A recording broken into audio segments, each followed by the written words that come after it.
Hello, everyone, and welcome to today's webinar.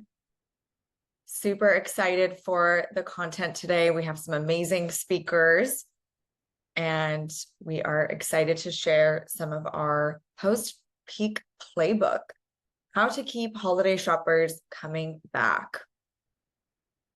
My name is Adina Marabi. I'm the Director of Partner Relations here at Okendo. Okendo is a customer marketing platform.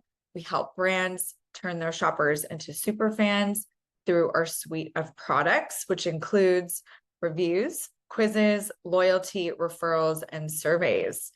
A lot of exciting stuff today. I'm going to kick it off to all the different speakers, but today we are joined by Mike Manheimer, Chief Customer Officer at Postscript, Stacy Strom, Director of CRM and Lifecycle Marketing at Domain, Audrey Giblin, Strategy Manager at Stay AI, and Aaron Watt, Senior Tech Partner Manager at Triple Whale.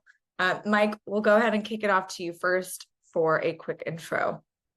Awesome. Can you guys hear me okay? Yes. Awesome. Hi, everybody. My name is Mike. I'm Chief Customer Officer at Postscript. If you are not familiar with Postscript, we are an SMS platform for Shopify brands. A little bit over 25,000 Shopify stores use Postscript to maximize their revenue from their SMS channel. And if you haven't seen Postscript in a while, of course we have a full suite of SMS tools, automations, campaigns, etc., and increasingly have been adding in a conversational AI platform and the foundation. And so we're really excited about the future of messaging. I'm sure we'll talk a little bit about that as it relates to the post BFCM rush. But really excited to be here and chat about the most important and exciting time of the year. So thanks for having me. And I'm excited to dig in. Thanks, Mike. Stacy, passing it over to you. Thank you. Excited to be here. Stacy Strom, Director of CRM and Lifecycle Marketing at Domain. Domain is the world's largest Shopify agency, and I run our marketing practice essentially, focusing mostly on email, SMS, and retention-owned channels, but really work closely with our e-com strategy, building, on-site personalization is at the core of everything we do, and not only enabling, digital transformation, but also really excited to dive in here today on things around AI orchestration and a lot of what we've been innovating within our practice as well. Thanks again for having me. Thanks for joining. Audrey, quick intro. Yeah, hi everyone. I'm Audrey, really excited to join today. I'm a strategy manager at Stay AI.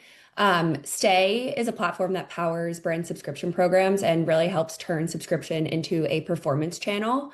And my role is all about helping brands optimize every aspect of their subscription program. So excited to kind of chat about how to turn subscribers and purchasers into loyal fans of your brand and ultimately subscribers.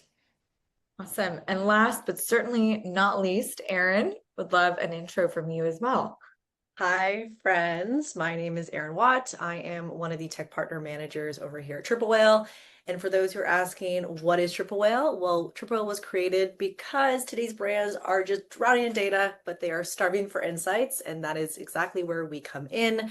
We are the e-commerce intelligence platform built for faster and more confident decisions. Most of those analytic tools out there are going to tell you what happened, where Triple Whale shows you why it happened, and more importantly, what to do next. And that is going to be the biggest difference between the raw data that you have and actual intelligence. And that's where we step in. So really excited to be here and to have the discussion with the crew today. Amazing. Well, thank you so much. We'll go ahead and dive into our first question for today. Once the rush of BFCM ends, where should brands immediately shift their focus to keep momentum going? And Mike, we'll start with you.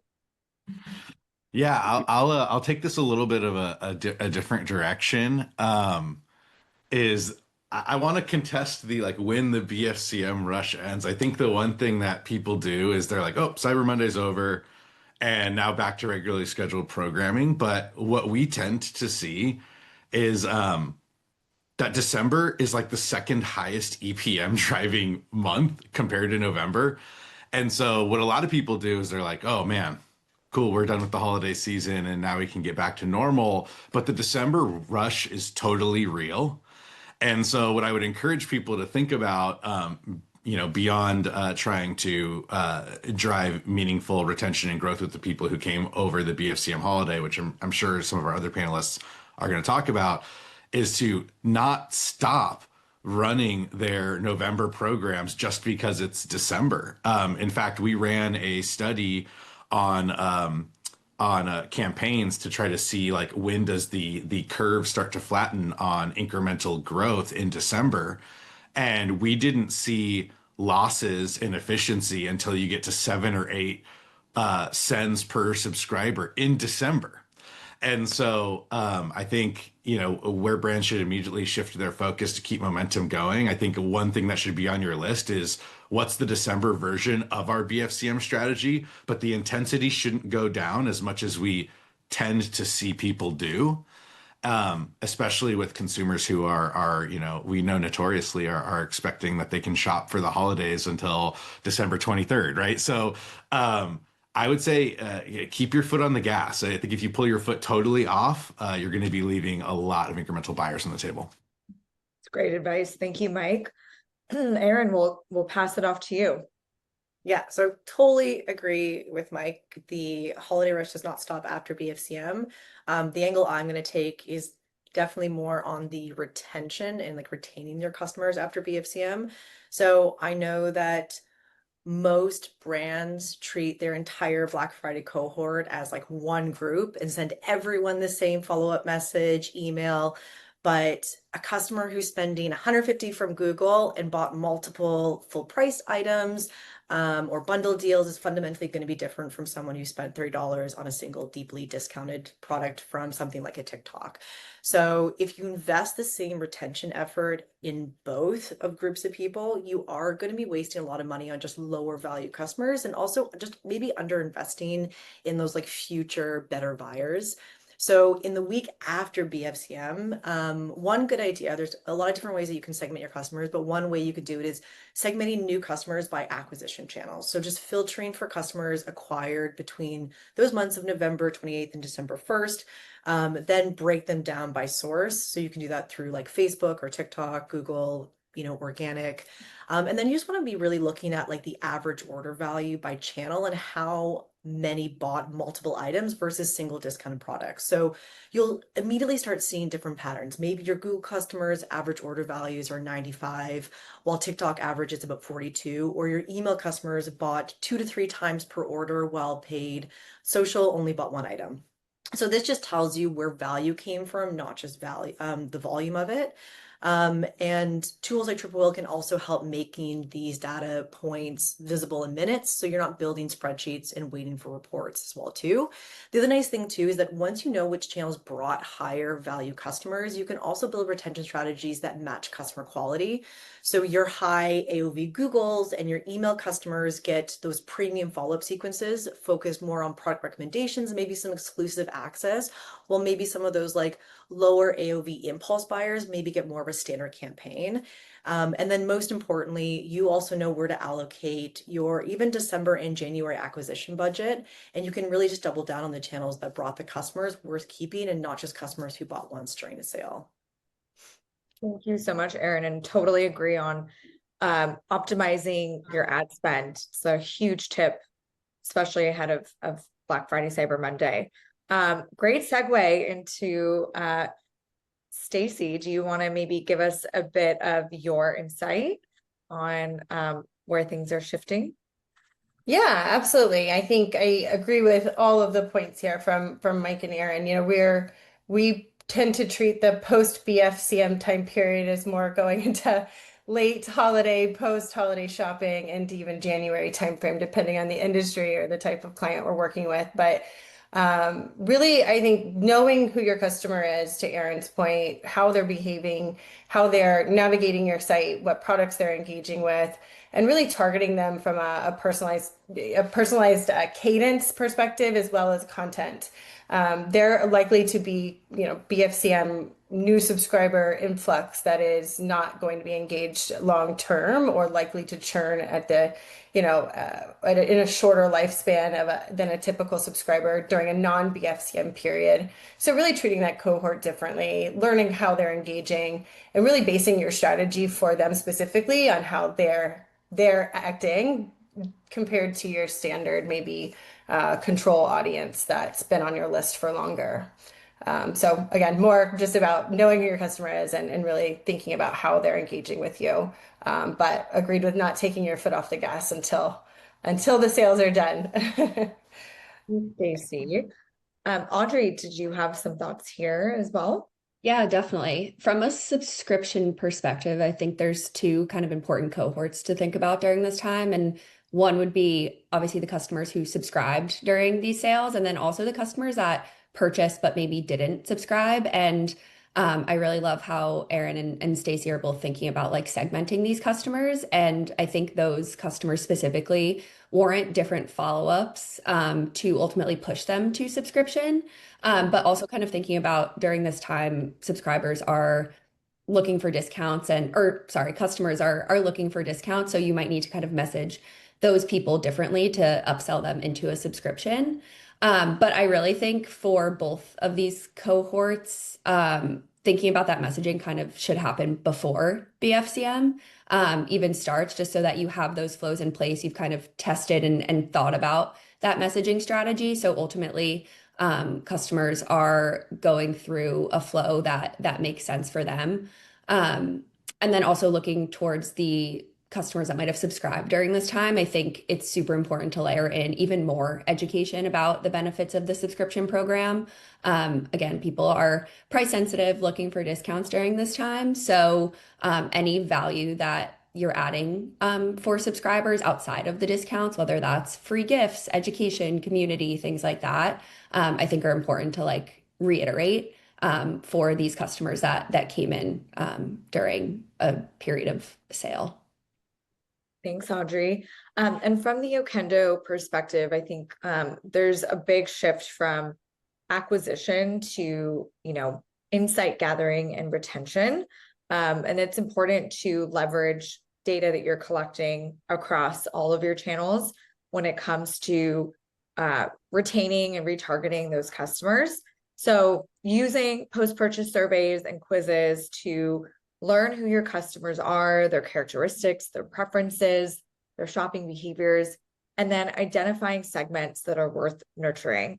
You can use Okendo specific data across, everything that we're collecting through reviews, quizzes, loyalty, referrals, and surveys, and use that to build segments in, let's say, PostScript or Klaviyo. And so that really helps, encourage your customer, makes them feel like you're personalizing those campaigns. And then maybe they're more inclined to join your loyalty program or refer a friend from there on out. All right. Next question. Brands have more customer data than ever, but most don't know where to even start. What data should they prioritize, and what signals indicate high value customers? And Erin, we'll actually start with you on this question. All right. Well, I think we could all agree the problem isn't the lack of data. I feel like, if anything, all of us, we're drowning with a lot of data, and sometimes even the wrong data. So most brands tend to track everything, but they don't have a huge focal point. So keep it really simple, especially if you're just getting started. And there are a few different metrics that you can really focus on. So first would definitely be prioritizing repeat purchase rate. So like, what percentage of customers buy a second time? So, and maybe don't overthink the time frame yet. Just track if they come back at all within 12 months. And this will just kind of tell you if you have a retention problem or if you actually have an opportunity. The second would be looking into and tracking your average order value. Also, maybe break it down by first time versus repeat customers. So do repeat buyers spend more or less? This shows you whether your retention strategy is attracting high value loyalty, or is it just driving cheap repeat transactions? The next would be maybe measuring purchase frequency. So how many times per year does the average customer buy from you? So a customer who buys 4 times per year needs a completely different strategy from one that buys once. So this is just going to tell you, are you a special occasion brand or are you actually part of someone's routine? Another really good one is going to be looking at discount dependency. So what percentage of orders are actually using discount codes? And then you really want to separate those customers who only buy on sale from those who purchase at full price, because their lifetime value and even the profit contributions are going to be worlds apart.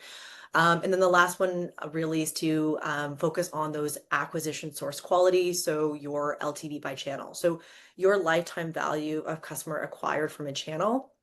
A customer acquired from Google search often has a different intent than LTV from one on TikTok that does impulse buying. So knowing this just really helps you to allocate your budget smarter. Now, when it comes to identifying a high value customer, sometimes really the best insight comes from simply thinking like a shopper yourself. So think about it, like the behavior that you do when you're a loyal customer to a brand usually is the same thing that your customers are going to do when they love a brand. So what are those action points? You are going to buy again quickly, often within 60, 90 days, because you actually use and enjoy the products. You're going to spend above average, not because it's just a discount, but because you trust the brand's quality or you want to try more of what they offer. Or you're also not waiting for sales. You want to buy things at full price. Also, high value customers also tend to come from high intent channels like your search, your emails, referrals. Also, you're going to be someone who's engaging with your brand. So are these high value customers, are they opening emails, engaging with your content? Are they following you on socials? Because they see themselves as part of the community, not just part of a transaction. And honestly, even if a customer checks 3 of these boxes, they buy again within 90 days, they spend above average order, they are buying without discounts, they engage with your brand, they're going to be often worth 5 to 10 times more than the one-time discount shopper. So these are really the customers who are not only going to that are going to fuel your growth long after BFCM ends, and they're also going to be the ones that really stay loyal to your brand and just become easier to attract more customers just like them. Thank you, Erin. And we'll pass it to you, Stacy. I really like the framework that you were laying out there, Erin, for starting simple. I think one of the things we see across brands of all size and industries is having a clear definition of what those priority KPIs are and all speaking the same language. Whether that's, subscription brands, we work with a lot of clients that are defining what is active versus inactive versus just all of the different stages of a subscription life cycle versus a standard D2C customer life cycle. Really establishing the definitions and then what your priority, KPIs are based on your brand or, your goals specifically. From there, I think love the framework again, the simplicity of looking at all of the different KPIs, looking at how those vary across the different types of customers. And then really the next layer of that is finding the commonalities between that and understanding the behavioral pieces that are bringing multiple behaviors and that kind of pattern of engagement across your brand and those different events, whether that be product affinity, category affinity, really looking at what types of content they're engaging with, what channels, and really building your strategy against those different cohorts and how they're behaving separately. A lot of those KPIs that Erin spoke to, AOV and lifetime value being of some of the most critical, but always looking at of course top line revenue and incrementality as the beacon in most cases from my experience. Thank you, Stacy. And Mike, what are your thoughts here? Yeah, I want to focus on like the most don't know where to start. Instead of focusing on the metric side, I really think about like the who part of it. And on the way to getting someone to be a high value customer, meaning they buy a lot, their LTV is really strong, and they're engaged over a long period of time, like you have to get to that first purchase. And so you have a million things you could potentially focus on. And one thing that we found to be true in our data all the time is that, like, somewhat depending on the time of year, somewhere between 25 and 30% of people who give you their SMS number buy something in the first 30 days. That's why SMS is a high ROI channel and people love it. But it also immediately begs the question that you're like, well, these people just gave this brand access to their most personal inbox on their most personal device. And then they're still there engaging with stuff and not buying. It's like 70% of the people that are converting up front. And so if you're completely overwhelmed by the data points and you don't know where to start, we always say, like, look, there's 70% of the people who converted through the pop-up didn't buy anything in the first 30 days, but they're still not unsubscribing. Maybe even they're engaging with some of your campaigns. Like, if you really want to hone in on one particular thing, like, a lot of the low-hanging incremental fruit is probably in that little bucket. And so, of course, there's a million different metrics you can look at to determine how effective you are at converting that group. But I usually think of people like, I don't know what to do next. Everyone's looking for incremental revenue anywhere they can. There's always that bucket of folks who said, fine, text me, but are just sitting there getting all your messaging and not actually buying stuff, and investing energy and trying to convert those folks is always, I think, a short path to getting a few wins on the board. And then I would say the next obvious question people ask is, like, when it comes to email or SMS or both, they're like, how do I know if I'm, like, over messaging? Like, how aggressive should I be with that group? We really pay attention to all the engagement metrics versus the D30 unsub rate. If people are staying on the list, and especially if they're engaging in it, like, they're telling you that they're fine being on these channels. And so, we have unsub benchmarks in our platform. As long as those unsub benchmarks are green and you're seeing CTRs that are strong, we tend to say, like, look, you want to try to move people through that conversion point. There's no point in them being on the list 2 years down the line and never having bought anything, right? That's just cost. And so we say, be as aggressive as you can without going above those unsub benchmarks. And that's usually, I think, the way to, like, find the sweet spot and focus on converting as many of those people as you can. That's a really good point too, Mike. I mean, I rarely give my phone number to a brand unless it's like, I know I want those messages, or I want to know about their promotions, or I want to know about their latest drop. So it is a very important. Yeah, we're all marketers, so I'm sure your guys' inboxes look like mine, where I'm subscribed to like 800 brands at once. That's not the way consumers are. Like, there's a real signal there if they give you their number. Yeah, so true. So true. Thank you. Audrey, what are your thoughts? Yeah. I mean, I agree with everything that everyone said already about your highest value customers being the ones that you have already acquired or have already purchased from you. I think for subscriptions specifically, brands often overlook the data that you're collecting from the cancellation survey. I think those customers are even more valuable because they have committed to a subscription for your brand before. So really kind of digging into why a customer might have unsubscribed and using that to win them back, and segmenting out any sort of like win back campaigns or cancellation flows that you have based on those reasons. I think some of the highest value customers are ones that might have just canceled because they had too much product, or the timing just wasn't right. Maybe they weren't seeing those effects. And I think with the right offer, the right messaging, and at the right time, those customers can really be won back into your program. I also think that data is important too, and can kind of drive some of the efforts that you're doing on the acquisition side, and even like the initial touch points that you have with subscribers. Like, are you offering the right cadence? Are you educating the customer enough about the product, like leading up to that first renewal? But yeah, I think overall the cancellation data that you're collecting for people that have already purchased and already subscribed is super, super valuable. Thank you. And yeah, on the Okendo side, I think where brands should look to prioritize collecting data as well as what type of data would be through quizzes and surveys. I think that really helps uncover shopper intent, shopper preferences, their needs, and just allow you to guide them through a shopping experience versus them just going on your website and figuring out what they want to buy. I think it also help having that kind of zero party data or being able to have something like a quiz allows you to not only increase conversions, retarget those customers, but also increase your average order value, because someone who has the intent of buying just one item might buy a few more if they feel like those suggestions are tailored to them.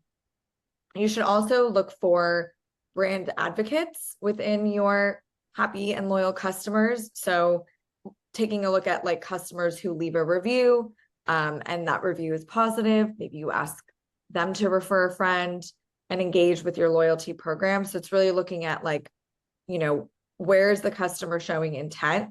What kind of data are they giving you? And where can you leverage that to ask for more, but in an organic way? All right.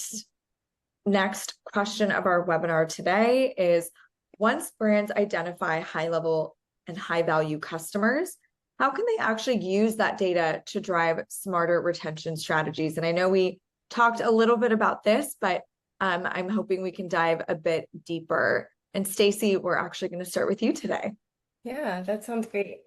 I think personalization is a broadly used term, and we've all I use it far too often too, I feel like, but I think going a layer deeper into personalization that follows the consumer across their entire commerce experience is really what I think the high value customer of tomorrow is looking for.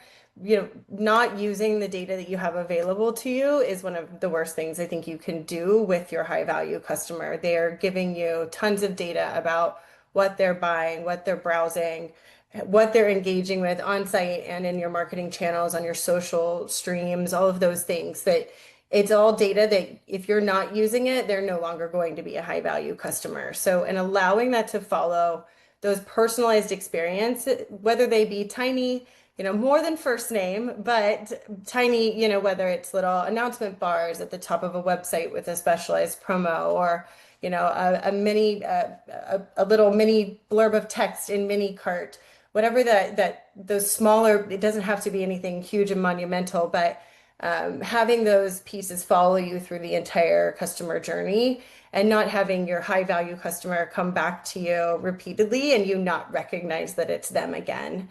So again, really making sure you're using the data, continuing to collect and use more data about that high value customer, and obviously looking at lookalike audiences and how you can build out that high value cohort, while also testing into your different retention strategies, dynamic and personalized product recommendations and post-purchase series, different, post-purchase surveys. And we're doing a lot of that with subscription brands now, and really trying to go a layer deeper into like why cancellation reasons, and giving more and different options so that we can again gather different types of data that allows us to analyze that persona even further.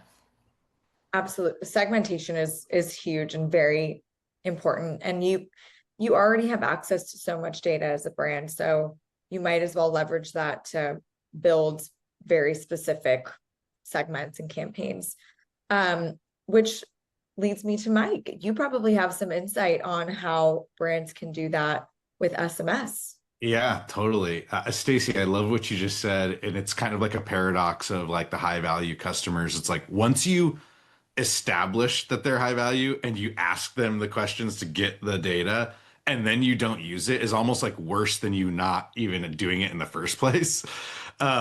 So like that's like the number one like cardinal sin is like people go, I'll just use an example, go in the pop-up and they say like, hey, are you shopping for like men's, women's, or both? And you collect that and it goes into the systems and it syncs down to all your tech and then never shows up anywhere. And then you hit them with the opposite thing. It's like there's a way to not only, we're talking about identifying high value customers, there's also a bunch of ways you can lose them. Those people have different expectations for what the experience is to be marketed to by your brand than just your average consumer. So I always tell people like the bar's on the floor to wow people, which is like an opportunity, but don't pick the bar up off the floor if you're not actually going to do anything with it, because then you're just going to kind of like expose yourself as being just like anyone else, and so you're kind of like not delivering on your promises there. So in this world of how to use data to drive smarter retention strategies, I really think it's all about the qualitative data versus the quantitative at this stage. Because of that, these people want to know that you actually care about them, you actually understand their preferences. And so zero party data collection, you could do it in pop-ups, you could do it post-purchase survey, you could do it in conversational messaging. Now that AI is making that possible, we're seeing lots of people get this amazing context in the conversation. Whereas people used to go on Google and search, t-shirts for warm weather. Now they're going on to, your brand's, short code and saying like, hey, I'm going to be in, Cabo for a few days at like a semi-formal wedding. I'm looking for like these types of pieces. Do you have any like casual and then, day to night stuff that would make sense? The amount of context that people are giving in conversations over text because they know an LLM will give them a really good answer back is insane. And so being able to harness that to demonstrate that you know something about them is a quick way to actually deliver like a good relevant experience. And now that we have AI at our fingertips, that's actually possible now. But yeah, I think it's all about the qualitative data. How can you continue to demonstrate that you know who this person is, you know what they're looking for beyond just, hey, I see you bought 5 things and here's what they were. What does it mean? What's the context? And so finding ways to capture that context and then build it into your programs, I think is like the next frontier where brands can really like show their muscles here. Absolutely. I'm thinking back to moments where I was texting with a brand asking if they had a specific size back in stock, or when they were expecting to get that back in stock. And I think even that alone is such valuable data because the brand then knows, right? Like I'm going to text her when we do have it back in stock, and maybe I'll recommend an adjacent item or a complementary item that might look really good with Yeah. whatever. Yeah, and that's what I mean with the bars on the floor. Like if you just do that, like someone says, "Oh, notify me when I'm back in stock," just actually doing that like puts you in the top 1% of all brands just right away. Let alone being able to do something like make a great recommendation on top of it. So lots of opportunity here if you can really harness this data. 100%. Cool. Audrey, what are your thoughts? Yeah, I think the personalized product recommendations are key also within your subscriber base. Like, I think a lot of brands get excited, like you acquire a subscriber, great. But at that point, like you really should empower your subscribers to continue trying different things, adding one-time products, exploring other stuff within your catalog. And one thing we've been looking at a lot recently is like using that performance by product to drive smarter retention strategies. So we see a lot of brands around this time with starter packs or variety packs, or really trendy flavors. And those products perform really well to acquire subscribers, but they tend to have lower retention rates. And you can really drill down into performance by product within Stay or whatever subscription platform you're using. We also see a lot of variance across like flavors, for example. So yeah, just kind of looking into your product performance, like what's crushing it at checkout, what's really bringing people in the door, but then giving customers those recommendations. And again, just empowering them to swap to something else that has a higher retention rate and will keep them subscribed for longer. Thank you. And Erin, what's your take here? Okay, so I'm definitely going to take a bit from Stacy and Mike when it comes to keeping it simple, like Mike said. Like they're giving you like the easiest data to take from and to then personalize your offers or that personalized messaging campaigns. And then Stacy's when it comes to lookalike audiences. So if you have data that shows you customers that bought a certain product have a much higher lifetime value, you can use that data to create lookalike audiences and find similar shoppers. Well, even while you're doing that, then you can, be providing some like other perks and stuff to your loyal customers, but you can be concentrating on your campaigns and those target list on the lookalike audiences from the data that you have of like your high lifetime value customers, right? So I mean, I can only really speak to Triple Whale and how we do things, but like in tools like Triple Whale, you are able to build up customer segments based on any criteria. So whether it's like customers with LTV over a certain threshold, or those who've made a repeat purchase within 60 days, or buyers who are buying specific products.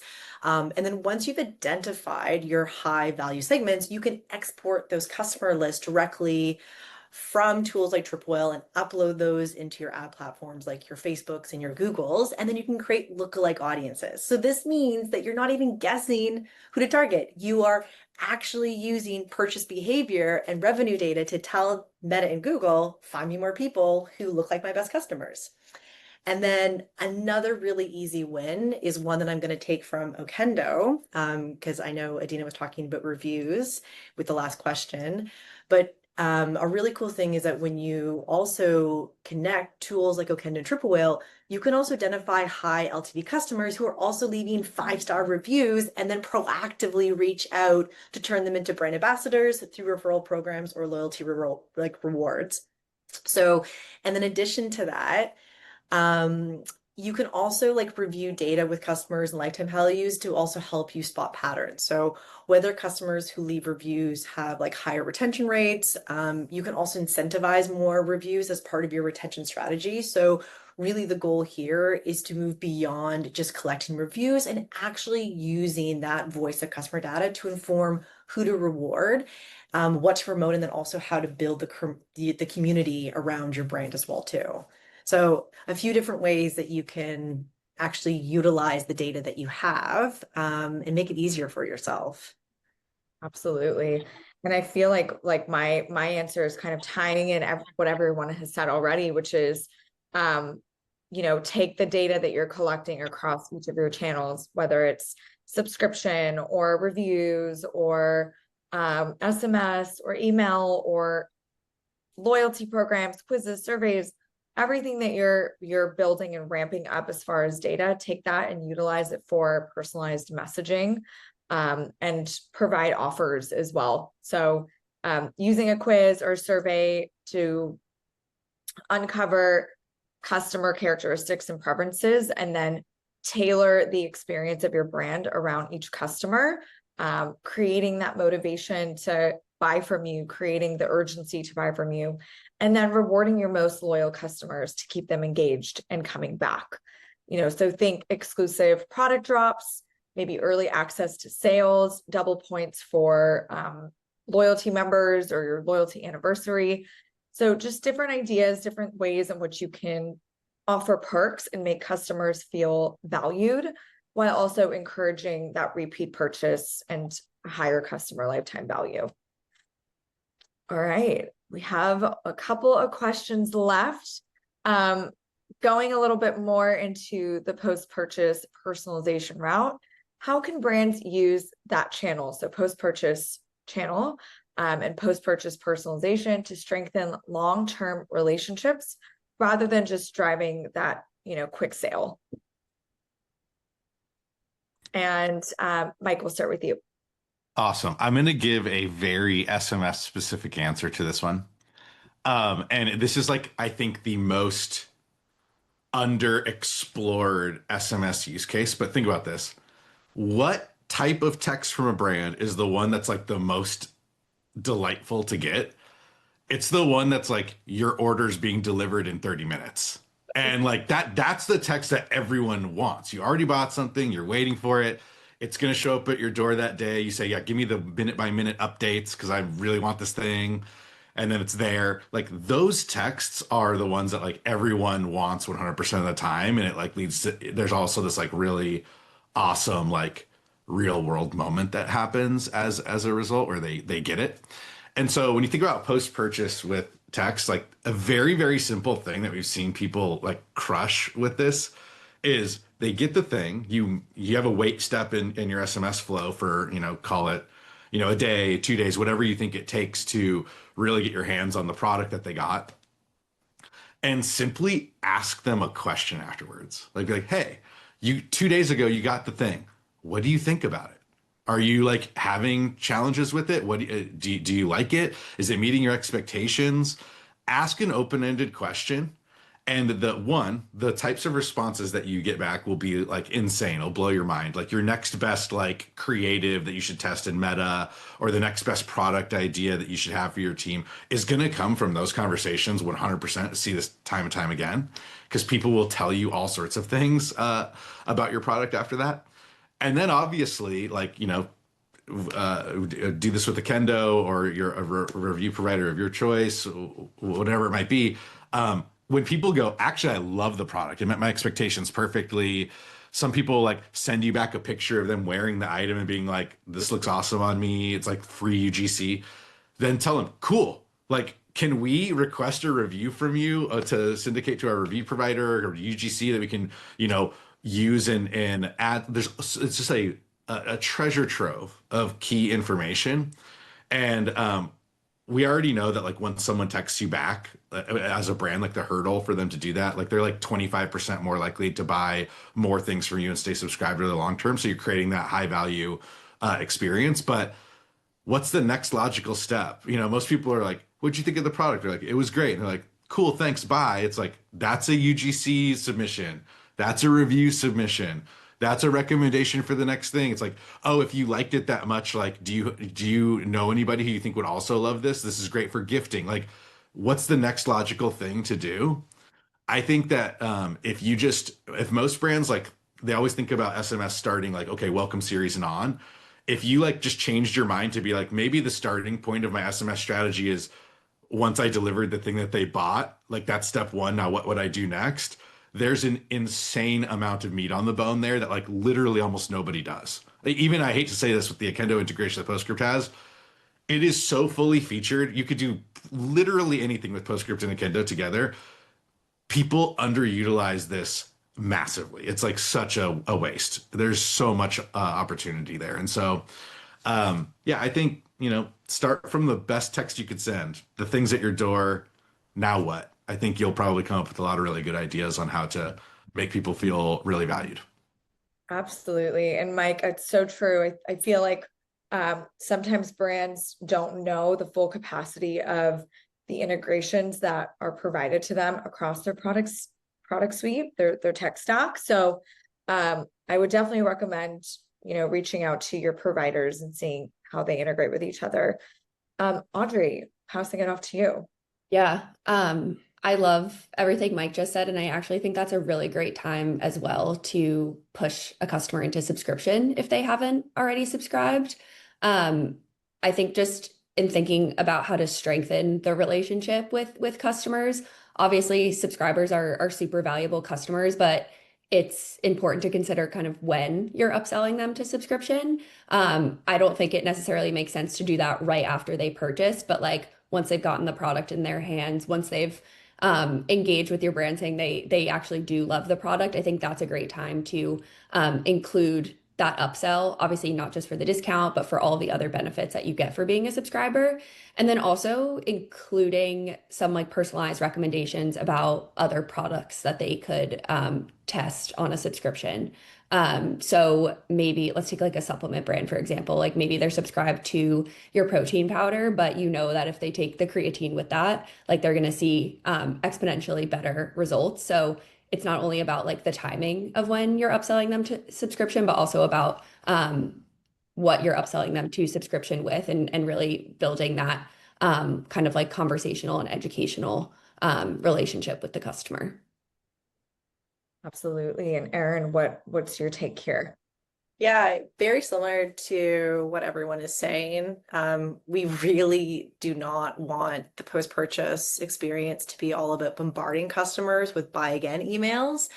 Because when someone buys from you, you've just learned what they cared about. And that is your opportunity to build trust and not just push another transaction. You really want to build that loyalty with that customer. And that really comes back down to, looking at your segments and then looking at your personalization. And when you're utilizing tools like your Klaviyo's and your PostScripts, like you can automatically insert the exact product they purchased into your emails or your SMS, and then using dynamic content blocks. So if someone just bought blue sneakers, size 10, your follow-up email will show those exact sneakers with care tips, They could be styling suggestions or, as mentioned, like even complimentary product recommendations, not just generic content. And then the cool thing too is that when you're taking your email and your SMS platforms, and then you're also integrating those into your analytic platforms, now you're going to be layering another layer of richer personalization so that you can tailor that message even more. So now you can even talk about how they might have found you, or even when you look at where you're placing your content as well too, you can also better understand their lifetime value or even just their engagement across channels. And you can do that without having to do all the manual work. So you just want to really utilize these tools to create those really thoughtful touch points at even natural intervals. So like, having a how's it going message check-in at 7 days, or maybe more educational content at 14, or maybe a feedback request, so doing the reviews at like 30 days. And then also just tracking those metrics like your open rates, your click-through rates, your repeat purchase timelines. And then from there, you're also able to kind of just adjust your messaging based on behavior, and not just the time since purchase. So when customers feel seen and supported after they buy, they don't just come back. They really do become advocates for your brand. And that's really how you're going to start turning those like $50 one-time order customers into more lifetime relationships. Absolutely. Converting one-time buyers into high value customers is super, super important. Cool. I think Stacy, you're up next for this one.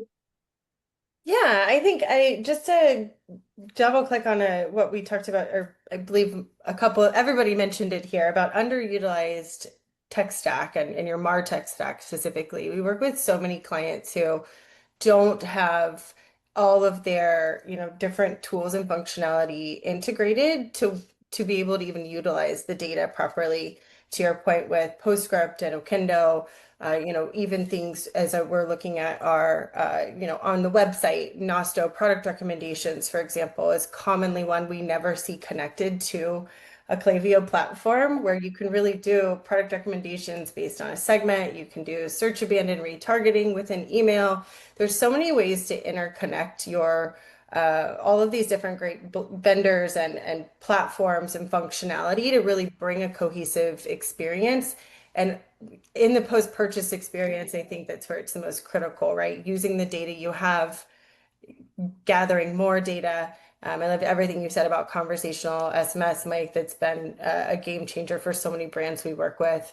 And Aaron, the content strategy you were mentioning, I think the further you get away from the actual first purchase per se, the more you need to kind of build that brand affinity, build the why behind your product, really understand the motivating factors of that given consumer and the cohort that they're in, and make smarter, more targeted decisions accordingly.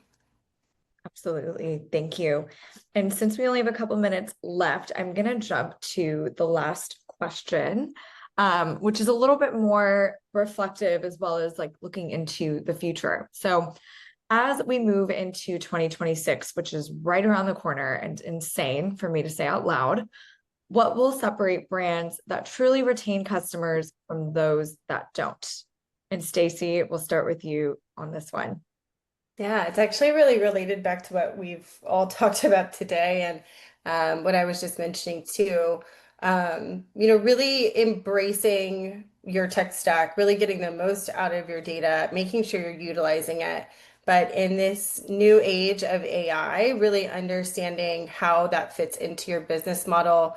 We're working with a lot of brands, and we've kind of coined the term AI orchestration, right? It's not about how AI replaces any given functionality within your business. It's how you orchestrate the use of it across your disciplines to bring efficiency and innovation and personalization at scale.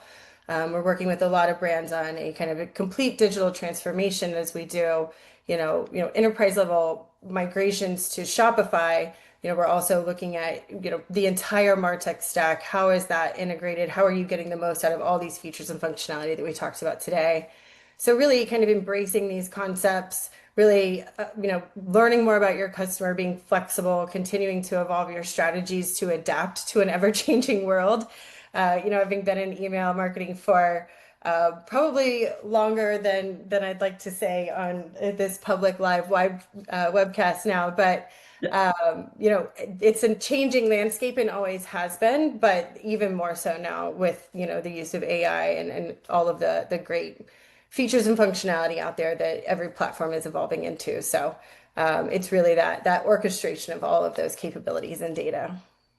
Thank you. And Mike, what Yeah, about I'll come with an SMS specific recommendation. Obviously, it's going to be AI related, but the way that AI is impacting SMS usage, I think, is a little bit unique.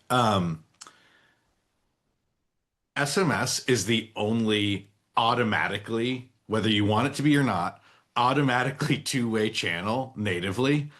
It's just an open protocol where anyone can text you back anytime. And AI is changing the way consumers interact with brands. It's changing the way consumers interact with text boxes on the internet. Now, if there's a place where they can put text in, they believe that they should get a delightful, personalized, instant response that's as good as, you know, whatever LLM they're choosing to use. And so, when we think about what does that mean for SMS usage and retention on SMS usage in the future, is we think that's going to be the bar that subscribers are going to be asking brands to do. And SMS is a great beachhead for that. Your short code or your toll-free number is kind of like a mini chat GPT in the pocket of every single one of your brands. And I think the real question to answer is like, when they engage with you the way that they now expect to engage with internet tools, what are they going to get back? Are they going to get a no reply email, email us at from the text channel? Are they going to get a like click 1, 2, 3, or 4, or are they going to get a fully like native, amazing on brand conversational experience? And I think the brands that meet consumers where they are and hurdle that bar to deliver a chat GPT level or better experience over their open text channel are going to win a lot of new customers. They're going to win a lot of high value customers. They're going to retain their customers better over SMS than people who don't do that. And I really think that's where consumer expectations are going as it relates to conversational AI. We're obviously focused on delivering a tool set that helps people meet that without breaking the bank and needing to hire a whole staff. We're trying to do that in an automated way, and we're really excited about where we're headed. But I really think that consumers' expectations are changing rapidly, and we need to think about what does that mean for the channels that we own, and how do we show up in a way that's going to make sense for them. And I think that that's going to be what 26 is all about. I love it. That's 100%. I couldn't agree more. Erin, what are your thoughts here? Consumers, what they need, just like Mike mentioned, like they're changing and their expectations are higher than ever, and their demand is now, and they need it quick. And because of that, as both, you know, Stacy and Mike mentioned, 2026 is going to be really, you know, the year where AI, I think, is what brands are going to need to excel. And more specifically, brands that are utilizing AI agents to help to unlock more personalization at scale and to also respond to customers' needs in real time. So really, the key differentiator won't be how much data you have anymore. It is really going to be about the ability to transform that data into meaningful action for each customer. So AI, so I'm just going to be speaking more about AI agents. So AI is going to be really that general technology that can help to like think and learn, while the AI agent can autonomously take action and use tools to complete the tasks for you. So, you know, even here at Triple Whale, we have AI agents like Moby that work just 24/7, analyzing patterns, answering complex questions, surfacing insights that would take hours to find manually, like identifying when loyal customers are quietly disengaging, for instance. So in 2026, the brands that build lasting customer relationships will be using intelligent automation to deliver the right message to the right person, and especially at the right moment. And it's really cool because with agents right now, there's so many different things that you can utilize them for, especially before BFCM, during BFCM, and even after. You know, easy example is that you can have an agent help you with your retention intelligence partner, and you can be asking them which holiday customers haven't repurchased, or show me a high value customer with declining engagement, and then get those instant answers about ask-risk segments and also retention opportunities that you can act on really early. So yeah, I definitely am also agreeing so that the future is AI for 2026. The future is AI. You heard it here. Audrey. Yeah. From a subscription perspective, I think brands that really create value outside of just the subscription discount are the ones that are going to be winning at least subscriber retention. And I think that at the center of that is layering in all of like the personalization and segmentation that we've been talking about today to improve the subscriber experience specifically. So that's like personalized product recommendations, smart cadences, ultimately things that just make the customer feel like you're listening to them and that the subscription that they're paying for is working for them. And also like positioning the product at the center of their routine or a community, again, just to extend the benefits outside of like the tangible discount that they're receiving for purchasing their product on subscription. Cool. And I'll go ahead and round things out. I think brands that create a seamless customer experience across all of their tools, all of their tech stack, are the ones that will really stand out. Customers stay loyal when every interaction feels connected, it feels easy, it feels personalized, it doesn't feel like, they're siloed in a way. So they will keep coming back, they will keep engaging with you, and they will turn into loyal brand advocates. Thank you to the speakers. Thank you to the attendees. That concludes our webinar for today.